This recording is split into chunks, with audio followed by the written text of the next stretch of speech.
We are here with John Johnson, the Communications Director for MHSAA, talking about concussions. And I want to thank you for joining me. It's a Pleasure to be here. It's a tough topic to talk about. Well, it really is, and right now in all of sports, it's kind of like the topic du jour because it dominates all of the discussion, and not just in football, because you've got people talking about things that are going on in soccer and any other collision sport that's out there, because everybody, all the science and all of this stuff has come together suddenly that tells us that we need to pay more attention to this topic than we have historically. And we have the movie is out, Concussion. I think it's raising more awareness, people may be more in tune, although the study was out a while ago. Right. Suddenly when it hits media like this on a big screen, it kind of just brings it back alive and brings those discussions back alive again. Well, and it's part of an ongoing discussion. Yeah. At the same time, the movie Concussion came out just before Christmas, or just at Christmas. In the national media for a week was the gold standard work Michigan schools were doing about concussion testing in their schools, with sideline testing for removal from play to try to keep the games as safe as they could be. But all of this adds up to this large discussion that's going on right now. It's good that we're having this discussion, but we're a long ways away in many respects from honing in on here are the absolute things that must be done.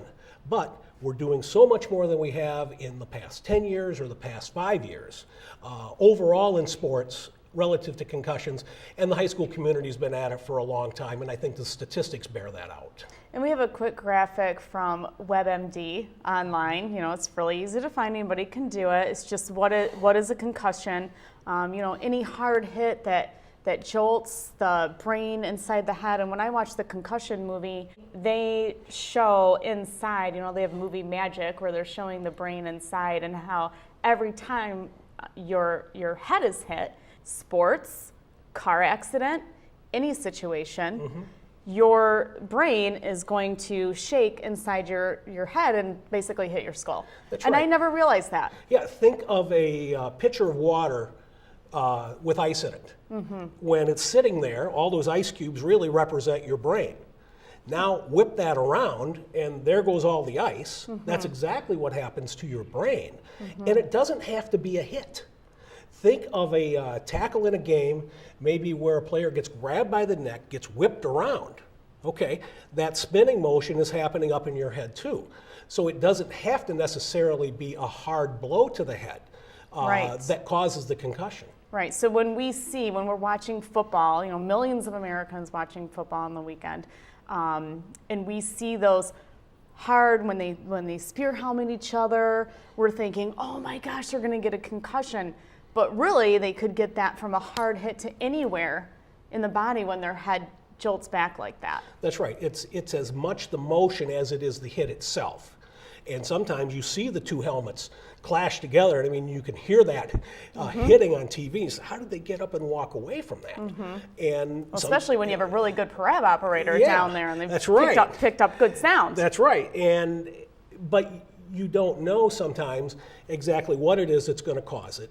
And again, sometimes the symptoms of concussion don't manifest themselves sometimes for hours after the impact or the incident occurs. And so let me, I participated in this campaign, MHSAA Safer Than Ever campaign. Here's how I participated. Basically, I had my picture taken and included in this brochure right here that MHSAA is doing. And she's from Kingsford, Michigan now. I know. So we have to get her an accent. Uper accent. So here's my thing. As a parent, when I went and saw the movie Concussion, I learned in the movie, and please tell me if this is factually correct or not. I'm sure you will tell me it is factually correct from the movie. My son was a center, and I thought that my son was playing the safest position in football because he was a center.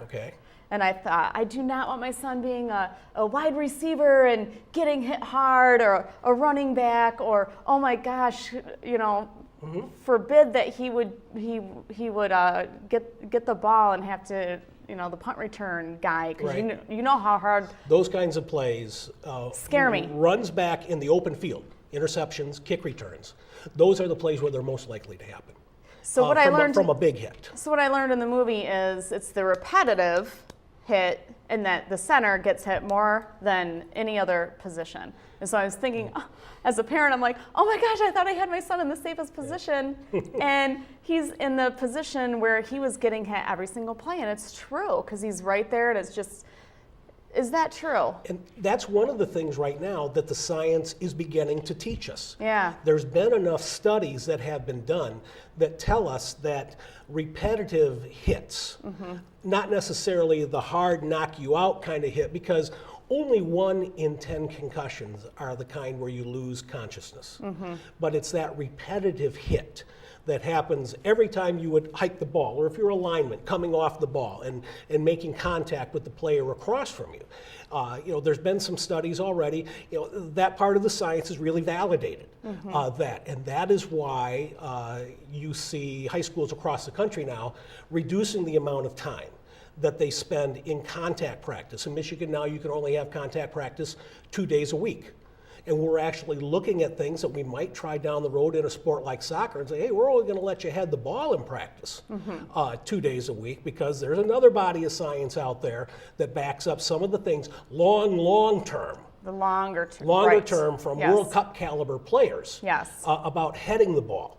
But anyway, it is that accumulation effect. So you can get it both ways, from one big hard hit or from an accumulation of hits. And that's why I participated in this Safer Than Ever, and that's why I asked you on here, because I know the injuries. I went home after the movie. I talked to Matt about it. I told him what I found out from the movie. I said, would you ever play football again? He said, yes, I would. I said, when you have kids, would you let your kid play football? And he said, yes, I would.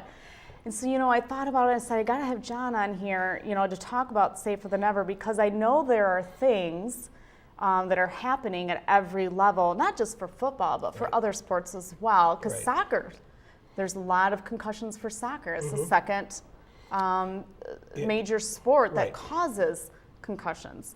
And so I really wanted you to come on and talk about this Safer Than Ever campaign, and I know we only have like 3 minutes left.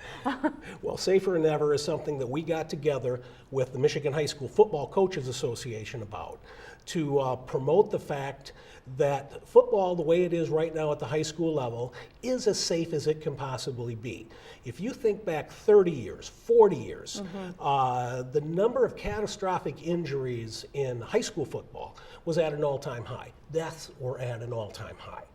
And so over time, things started happening to the rules of the game, the way the game was taught, and the equipment. And so those numbers came way down.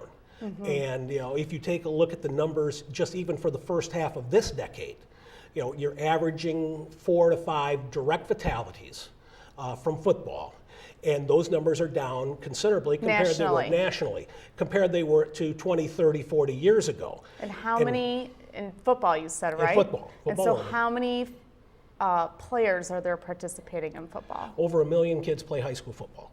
Oh my gosh. So nationally. Wow, I had no. Very popular. Yes. So there's 4 or 5 deaths a year directly related to football injuries or concussions, or a direct could be anything that happens on the field of play. Okay. So I mean, that could be some kind of another injury from a hit, but they keep track of what you call direct injury, direct fatalities, and indirect. An indirect could be something like a heart condition. It could be something like dehydration, those kinds of things. Have we seen the equipment change, or you know, any of the coaching styles change or anything like that? The coaching styles have changed to instruct more about the proper way to block. I was at the high school football coaches clinic last week. Mark D'Antonio talked about, here's how we teach tackling, the rugby style of tackling that they're doing at Michigan State. All the other coaches were talking about other things that they do as far as positioning and being ready to absorb the hit. And the head coach from Dartmouth was even in there talking about how they have no contact practices during the course of the week, and it involves some fancy things with robots. I didn't get a chance to see it, but there are a lot of things that are happening out there. Our coaches are doing a better job than ever before than teaching the game. We try to get the point across in the campaign. We talk about the fact that, the equipment can do a better job of minimizing the risk. See, everybody thinks that there's a magic potion or something that's just going to take it away. No, everything can be a little hedge. Strengthening your neck, properly fitted helmet, properly fitted pads, mouth guard, all of these things are a hedge. But at the end of the day, you will always have risk playing any kind of sport, and you will always have the risk of concussion playing high school football or any football. Do you think, real quick, when you see those plays, you're a football fan, you see those hard hits, you're like, oh, that was, it's hard not to react like that when you're a football fan. You're like, that was a hit, and then you rewind it and you watch it over and over again.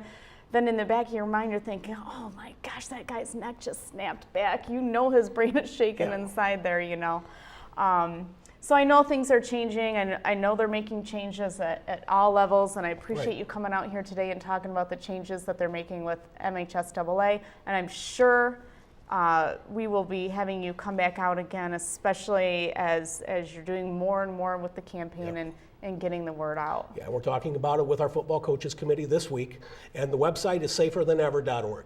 Thank you, John. Thank you so much.